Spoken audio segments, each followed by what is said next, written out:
Halo semuanya, selamat datang di channel History Room. Kali ini kita akan membahas sebuah gagasan kuno yang sampai sekarang masih menimbulkan rasa penasaran dan perdebatan. Teori bumi berongga atau Hollow Earth Theory.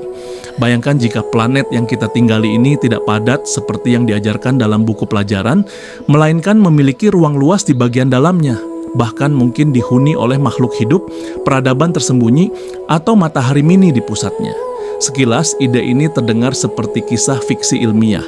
Namun menariknya, teori bumi berongga memiliki akar sejarah panjang, mulai dari mitologi kuno, spekulasi ilmiah awal, hingga menjadi bagian dari budaya populer dan teori konspirasi modern. Mari kita bahas dengan lebih rinci dan jernih. Dari asal-usulnya, bagaimana teori ini berkembang, sampai alasan ilmiah mengapa para ahli menolaknya.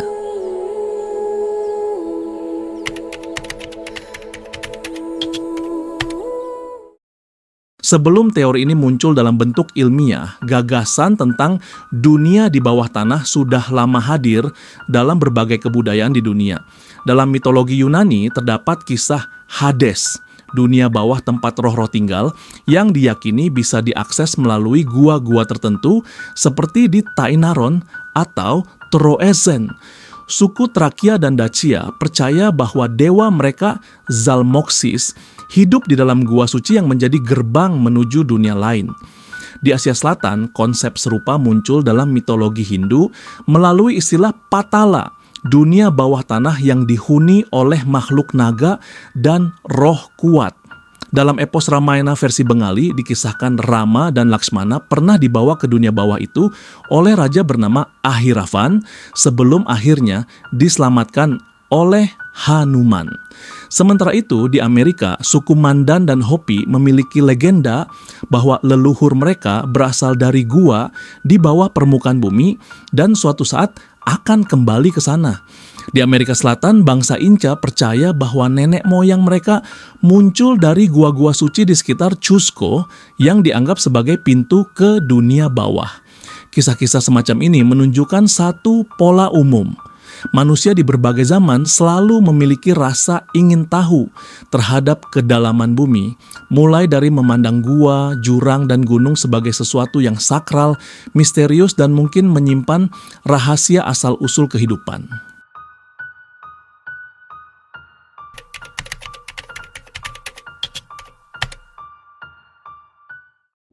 Masuk ke abad ke-17, gagasan tentang bumi berongga mulai dibahas secara ilmiah. Salah satu tokoh pertama yang mengusulkannya adalah Edmund Halley, astronom Inggris yang terkenal karena menemukan orbit komet Halley. Pada tahun 1692, Halley mengajukan hipotesis bahwa bumi terdiri dari beberapa lapisan cangkang konsentris yang dipisahkan oleh atmosfer tipis dan masing-masing lapisan memiliki kutub magnetik sendiri. Menurutnya, anomali medan magnet bumi yang tidak bisa dijelaskan saat itu bisa jadi berasal dari interaksi antara lapisan-lapisan tersebut. Halley bahkan menduga bahwa aurora borealis, cahaya utara yang misterius, mungkin disebabkan oleh gas bercahaya yang keluar dari lubang di kutub bumi yang dianggap sebagai pintu menuju bagian dalam planet. Meski kini kita tahu teori ini keliru, pada zamannya gagasan tersebut cukup berpengaruh. Ia memadukan logika ilmiah dengan spekulasi berani dan membuka pintu bagi banyak pemikir lain untuk mengembangkan ide serupa.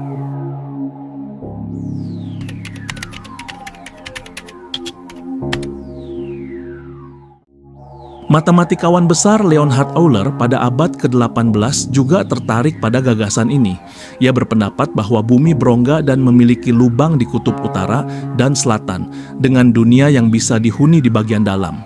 Gagasan Euler kemudian menginspirasi ilmuwan seperti Sir John Leslie yang pada tahun 1829 bahkan berspekulasi bahwa di dalam bumi mungkin terdapat dua matahari kecil bernama Pluto dan Proserpine yang menerangi peradaban di sana.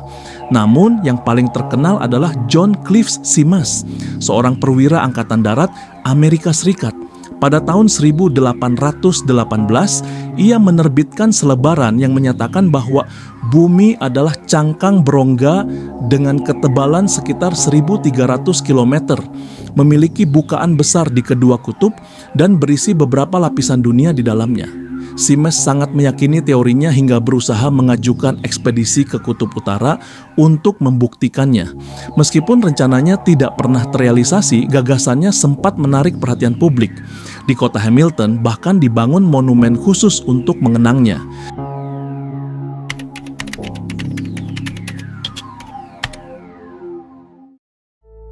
Memasuki abad ke-20, ide tentang bumi berongga kembali mencuat melalui buku dan fiksi ilmiah. Penulis seperti William Reid dalam buku The Phantom of the Poles tahun 1906 dan Marshall Gardner dalam A Journey to the Earth's Interior tahun 1913 menghidupkan kembali konsep dunia bawah tanah yang diterangi matahari di pusat bumi. Gardner bahkan membuat model fisiknya dan mematenkannya. Tak berhenti di situ, kisah tentang Admiral Richard Byrd pada pertengahan abad ke-20 semakin menambah misteri. Byrd adalah penjelajah terkenal yang memimpin penerbangan ke Kutub Utara dan Selatan. Namun, muncul rumor bahwa dalam ekspedisinya, Byrd menemukan daratan hijau luas di balik lapisan es dan bahkan bertemu dengan makhluk cerdas dari peradaban bawah bumi. Kisah ini banyak dikutip oleh penulis teori konspirasi, terutama setelah munculnya dokumen palsu berjudul The Secret Diary of Admiral Byrd, yang konon berisi catatan rahasia tentang perjalanannya ke dunia dalam. Padahal catatan resmi Byrd dan laporan awaknya sama sekali tidak mendukung cerita tersebut.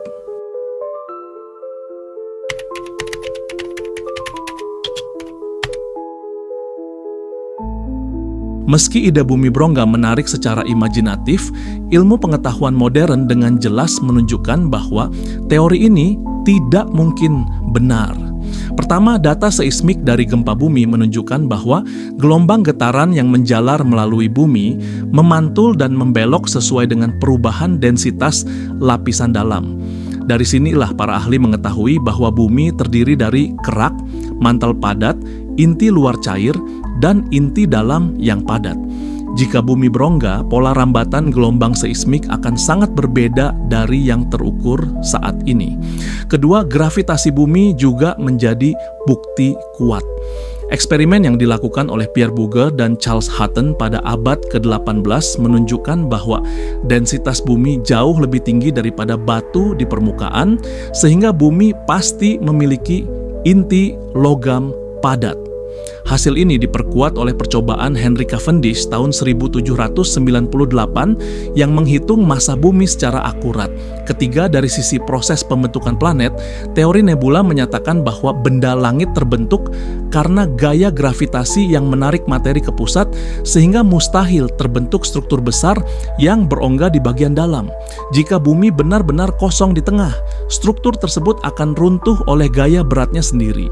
Selain itu, pengeboran terdalam manusia seperti Kola Super Deep Borehole di Rusia yang mencapai 12 km menunjukkan bahwa suhu dan tekanan di bawah permukaan bumi meningkat drastis, membuat keberadaan ruang kosong besar menjadi sangat tidak mungkin.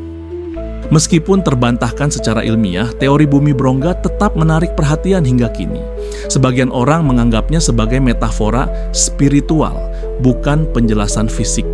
Dunia bawah sering diartikan sebagai simbol alam bawah sadar manusia, tempat misteri, pengetahuan tersembunyi, dan asal mula kehidupan. Di sisi lain, teori ini juga menjadi bahan subur bagi dunia fiksi dan budaya populer. Novel klasik Journey to the Center of the Earth karya Jules Verne tahun 1864 misalnya mempopulerkan ide petualangan ke dunia dalam penuh makhluk prasejarah. Film modern seperti Godzilla vs. Kong atau Aquaman juga menampilkan versi modern dari konsep dunia bawah ini. Bisa dikatakan, teori bumi berongga bertahan bukan karena kebenaran ilmiahnya, melainkan karena daya tarik imajinasinya. Pada akhirnya, teori bumi berongga adalah perpaduan antara mitos kuno, imajinasi manusia, dan sisa-sisa sains masa lalu. Ia mengingatkan kita bahwa sebelum memahami dunia dengan data dan eksperimen, manusia lebih dulu menjelajahnya lewat rasa ingin tahu dan cerita. Kini kita tahu bahwa bumi tidak berongga, melainkan padat dengan struktur kompleks yang justru membuatnya begitu menarik untuk dipelajari. Namun, di balik teori yang keliru itu tersimpan satu pelajaran penting, bahwa rasa ingin tahu manusia tidak pernah berhenti, baik menatap langit, mengarungi luasnya lautan, maupun menelusuri kedalaman bumi. Terima kasih sudah menonton. Semoga video ini bisa memberi sudut pandang baru tentang bagaimana manusia mencoba memahami planet yang ia pijak. Jangan lupa tinggalkan pendapat kalian di kolom komentar, dan sampai jumpa di video berikutnya.